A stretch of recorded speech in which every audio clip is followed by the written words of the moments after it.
Hello friends, మనం అష్టాదశ మహాశక్తి పీఠాల గురించి తెలుసుకుందాం. ముందుగా ఒక ప్రశ్న చూద్దాం. హిందూ పురాణాల ప్రకారం శక్తి పీఠాల మొత్తం సంఖ్య. మనకి హిందూ పురాణాల ప్రకారం శక్తి పీఠాల సంఖ్య 51. మనకి రకరకాల పురాణాల్లో 51 అని, 52 అని, 108 శక్తిపీఠాలని ఉన్నాయన్నమాట. మనకి అష్టాదశ మహాశక్తి పీఠాలు ఉన్నాయి. 18 ముఖ్యమైనటువంటి శక్తిపీఠాలు 18 ఉన్నాయి. మనకి 18 శక్తిపీఠాలు మనం చూసుకుందాం. ఫస్ట్ మనకి ఇక్కడ నీట్గా చూడండి. పురాణాధారం ప్రకారం, మహనీయుల బోధనల ప్రకారం ఈ భరతఖండంలో 51 శక్తి క్షేత్రాలు ఉన్నాయి. ఇదే మనకి క్వశ్చన్ వచ్చింది. వాటిలో అతి ముఖ్యమైనవి 18 శక్తి పీఠాలు. 18 వీటిని అష్టాదశ శక్తి పీఠాలు అంటారు. మనకి అష్టాదశ 18 అనేది ప్రాముఖ్యమైనది. మనకి అష్టాదశ పురాణాలు 18 పురాణాలు ఉన్నాయి. నెక్స్ట్ భారత సంగ్రామమైనటువంటి కురుక్షేత్ర యుద్ధం 18 రోజులు జరుగుతుంది. దాంట్లో పాల్గొనే సైన్యం 18 అక్షయణుల సైన్యము పాల్గొంటాయి. మనకి మహాభారతంలో 18 పర్వాలు ఉంటాయి. భగవద్గీతలో 18 అధ్యాయాలు ఉంటాయి. ఇలాగా మనకి 18 అనేది ప్రాముఖ్యమైన సంఖ్య అన్నమాట. మనకి అష్టాదశ శక్తిపీఠాలు కూడా 18 ఉన్నాయి.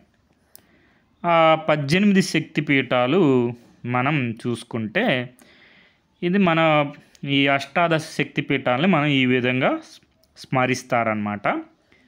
ఇక్కడ చూసుకోండి. లంకాయాం శంకరీదేవి, కామాక్షి కంచి కాపురే, ప్రద్యుమ్నే శృంఖలాదేవి, చాముండ క్రౌంచపట్టణే, ఆలంపూరే జోగులాంబ, శ్రీశైలే భ్రమరాంబిక, కొల్హాపూరే మహాలక్ష్మి, మాహూర్యే ఏకవీరిక, ఉజ్జయిన్యం మహాకాళి, పీఠాయాం పురుహూతిక, ఓడన్యే గిరిజాదేవి, మాణిక్యే దక్షవాటికే, హరిక్షేత్రే కామరూపి, ప్రయాగే మాధవేశ్వరి, జ్వాలాయాం వైష్ణవీదేవి, గయా మాంగళ్య గౌరిక, వారణాసాంత్యు విశాలాక్షి, కాశ్మీరేతు సరస్వతి. అష్టాదశ పీఠాని ధ్యానం స్మరణ మాత్రేన మృత్యు దారిద్ర్య నాశనం, సాయంకాలే పటే నిత్యం సర్వశత్రు వినాశనం, సర్వవ్యాధి నివారణమారోగ్యం, సర్వ సంపత్కరం శుభం. ఇది మనకి అష్టైశ్వర్యాలను ఇచ్చే అష్టాదశ శక్తిపీఠాల స్తోత్రం అన్నమాట. మనకి అష్టాదశ శక్తిపీఠాలు ఎలా వచ్చాయి అని మనం చూసుకున్నట్లయితే, మనకి దక్ష యజ్ఞం గురించి చూసుకున్నాం కదా. దక్ష యజ్ఞంలో సతీదేవి యోగాగ్నిలో ప్రవేశిస్తుంది. తర్వాత సతీదేవి యొక్క ఆత్మ శరీరాన్ని లేపి భుజాన వేసుకొని భార్యా వియోగం భరించలేక మన పరమేశ్వరుడు మతిహీనుని మాదిరి ప్రపంచమంతా సంచరించసాగాడు.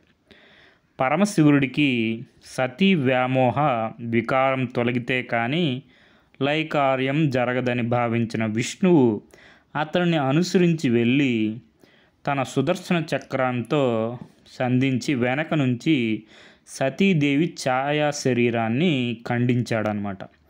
ఆ శరీరం 18 ఖండాలై ప్రపంచంలోని 18 ప్రాంతాల్లో పడ్డాయి.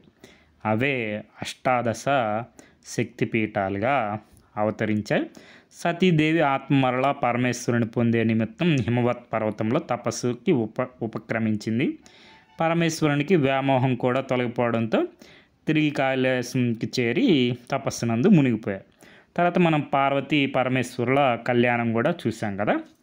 అది మనకి అష్టాదశ శక్తి పీఠాలు ఇక్కడ నీట్గా ఉన్నాయి చూడండి.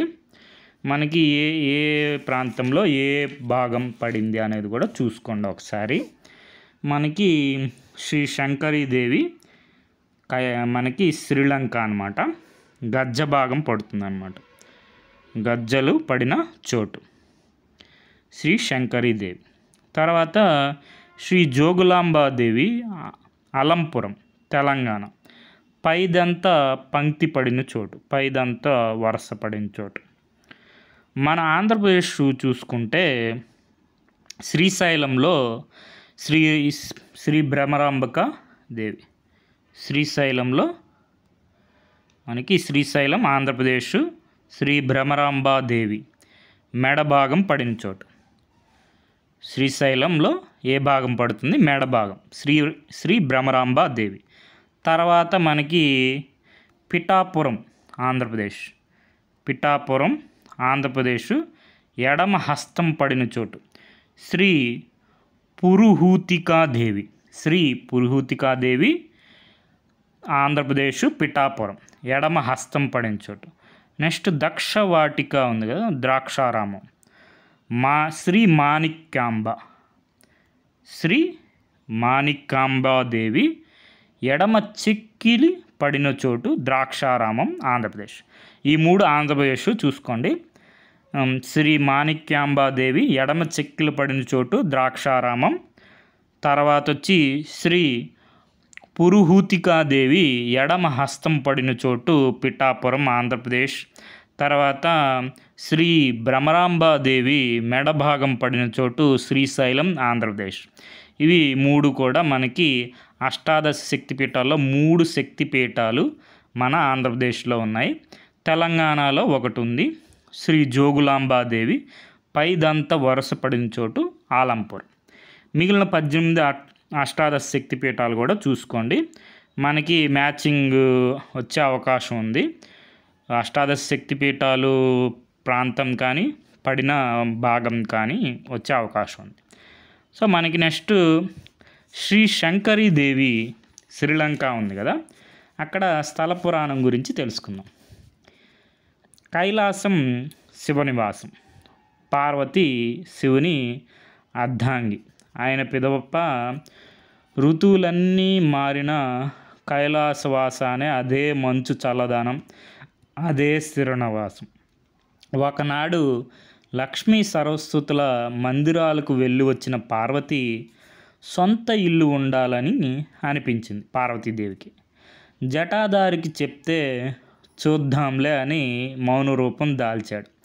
కానీ పార్వతీదేవి మాత్రం తనకొక ఇల్లు ఉండాలనే కోరిక రోజు రోజుకి తీవ్ర రూపం దాల్చసాగింది. తన అభిష్టాన్ని తీర్చమని ముక్కంటికి తన మనవిని నివేదించింది. అంతా విన్న శంకరుడు పార్వతీదేవితో ఇలా అంటున్నాడు, మనకి కైలాసమే ఆవాసం, నివాసం, ప్రతి భక్తుని హృదయం మనకు ప్రత్యేక నిలయం, ఇక వేరే నివాసమేలా అని అన్నాడనమాట. పార్వతీదేవి, ప్రాణేశ్వర, సకల జీవరాశులకు అధిపతివి, భూతపతివి నీవు. నీ ఆజ్ఞ అనుసరించి విధాత సృష్టి కార్యానికి సుముఖుడవుతాడు. జగత్పాలన చేసే నారాయణుడు నీ ఆనతిని అనుసరిస్తాడు. ఇంద్రాది దిక్పాలకులకు నీ ఆజ్ఞను అనుసరించేవారు. మరి మీ అనుసరణీయులైన బ్రహ్మకు సత్యలోకం, బ్రహ్మలోకం పేరు సత్యలోకం అన్నమాట. శ్రీహరికి వైకుంఠము అనే అందమైన ప్రత్యేక భవనం ఉంది. దేవేంద్రునికి దేవతల నగరం ఉంటుంది కదా, అమరావతి అద్భుతమైన విలాసవంత నగరం ఉంది. ఇలా అందరికీ అన్నీ ఇచ్చిన మీరు మీ అర్ధభాగమైన నాకి కోరిక కలిగిన వెంటనే తీర్చుట మీ ధర్మం కాదా అని పరిపరి విధములు అర్థించిన అర్ధనారీశ్వరుని చూసి పరమేశ్వరుడు చెప్తున్నాడు, దేవి, ప్రాప్తం ఉంటేనే మనం అనుకున్నది దక్కుతుంది అనగానే, మరి ప్రాప్తం ఉండబట్టే కదా నాకు ఈ కోరిక కలిగింది అంది భవాని. నిజమే అని మరేదో చెప్పబోతున్న శివుణ్ణి వారించి, చూడండి నా కోరిక తీరాలి. రమ, వాణి, సచీదేవి అంటే రమ అంటే లక్ష్మీదేవి వైకుంఠం, వాణి అంటే సరస్వతీదేవి బ్రహ్మలోకమైనటువంటి సత్యలోకం, సచీదేవి ఇది మనకి ప్రీవియస్ క్వశ్చన్ వచ్చింది. సచీదేవి భర్త ఇంద్రుడు అనమాట. ఇంద్రుడికి మనకి అమరావతి ఉంది కదా, ఉన్న భవనాల కన్నా అత్యంత సుందర మందిరం కావాలి అని అంబిక అంటుండగా, నారాయణ నారాయణ సరైన కోరికనే కోరావు తల్లి అంటూ పార్వతీదేవి కోరిక అనే బీజానికి నీరు పోశాడు నారద మహర్షి. అట్లా చెప్పు నారద, స్వామివారు నా కోరిక విని పరిహసిస్తున్నారు. ఒక మంచి ఇల్లు ఉండాలనుకోవడం తప్ప? లేదమ్మా, నీ కోరికే సమంజసమైనది, అయ్యవారు తీర్చవలసిందే. అమ్మ కోరిక తీర్చు అంబికానాథ అన్నాడు నారద మహర్షి. సరి కలహ భోజనికి మృష్టాన్న భోజనం లభించినట్లుందే. నారాయణ నారాయణ ఆదిదేవుని ముందర అంజనాదుల మాయలు నా పలుకులన్నీ జగత్ కళ్యాణానికే తమరెరుగురుగా తృష్ణ సంహార అన్న నారదుని పలుకులు విని చిరునవ్వుతో ఒకసారి పార్వతి వంక చూసి, అపర్ణ నీ కోరిక నిడేర్చే నేను సిద్ధమే, కానీ నిలుపుకొన నీకు సఖ్యమా అన్నాడు ఆదిదేవుడు.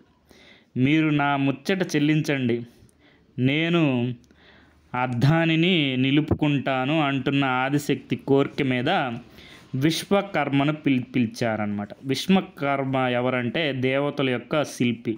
ఇది కూడా మనకి ప్రీవియస్ క్వశ్చన్ వచ్చింది. దేవతల యొక్క శిల్పి ఎవరంటే